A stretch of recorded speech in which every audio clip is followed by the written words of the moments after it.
እና ምንድነው ግን አሁን ዘረ አጼ ዘረ ያዕቆብ ላይ የሆነ አሁንም ያልገባኝ ነገር አለ።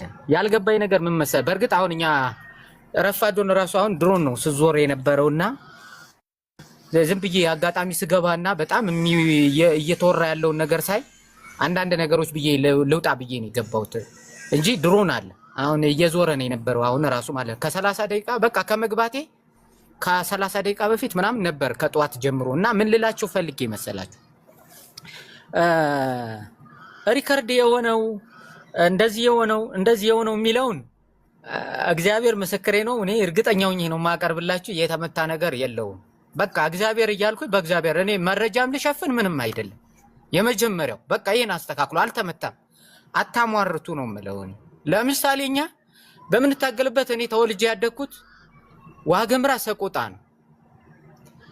ስለ አገው በዛ ስላለ አገው ሲነሳ እኔ ነኝ ተራስቼ የምናገረው። ተጨፈጨፈ እንትን አለ አገው ተለይቶ እንዲየሆነ እየተባለ እየሰራብናል። እና ምን እንደሆነ ልንገራችሁ በጥቅሉ ግን አሁን ይሄ ነገር መግለጫ በመስጠት እንዲህ በማለት እኛ እናስተካክለዋለን የሚለውን ነገር በዚህ የሚሆን አይደለም ላልከኝ ዘረ ያዕቆብ እና በምንድን ነው እስኪ የምናደርገው? እስኪ ንገረኝ አንዴ። እንደው ሚውትህን ብድግ አድርገህ በምንድን ነው ብለህ ታስባለህ ይሄን የምናስተካክለው? እኔ እንግዲህ ወንድሜ ነው፣ ይሄ ጀግና ነው፣ አብሮኝ የመጣ ነው።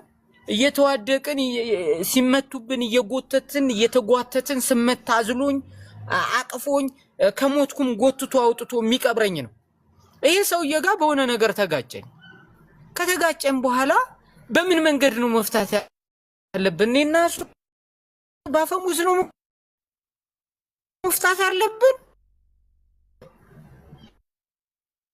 አፍቆ ምን መሰለህ እኔ ሽፋን ምናምን መረጃ ለማጥፋት ምናምን አይደለም። ፍቅርም ዘረ ያዕቆብም ሌሎቻችሁም እዚህ ያላችሁ አሁን በምታወሩት ልክ ግን አይደለም ነው የቀቦ የምናምን የአንድ ሰው የበላይነት ምናምን የሚባለውን ነገር አቁሙ። ብቃት ካለው እኔ ከጎጃም መጥቶ ይምራኝ። እኔ የምፈልገው መምራት የሚችል አማራን አንድ አድርጎ ሊወስድ የሚችል ኃይል ነው የምፈልገው። አማራን እንደ አማራ አንድ አድርጎ ሊያደርሰን የሚችል ኃይል ነው የምንፈልገው። ስለዚህ በሆነ ነገር አትከፋፍሉን። ምክንያቱም ይሄን ስትወስዱ ሁላችንም እኩል የሆነ የአእምሮ አስተሳሰብ የለንም። ይሄን ለራሱ ጥቅም የሚያውላለ ቆርጦ ይሄን ወስዶ ለሌላ ጥቅም የሚያውላለ ወታደሩ ላይ መከፋፈል በሰፈርተኝነት በቆጠኝነት እንዲያደርግ የሚፈልግ ኃይል አለ። ስለዚህ እንዲህ አይነት ነገሮች ልክ አይደሉም ነው ልክ አይደሉም። የሆነ ግሩፕ ሰተህ የሆነን እንትን አስቀምጠህ እንደዛ ነው ማለት አትችልም።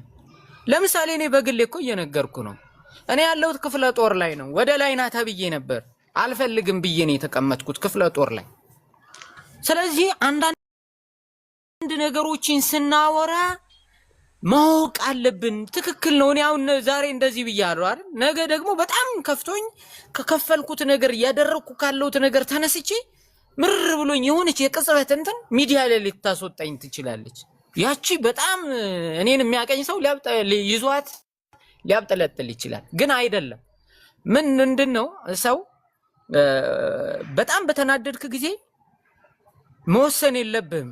በጣም በተደሰትክ ጊዜ መወሰን ማድረግ የሌለብን ድርጊቶች አሉ።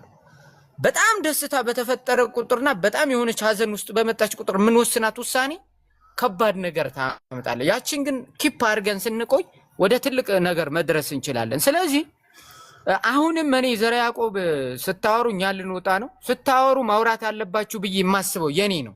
ያንተ የራስህ ነው። የኔን ነው እንደ ወንድም ነግርህ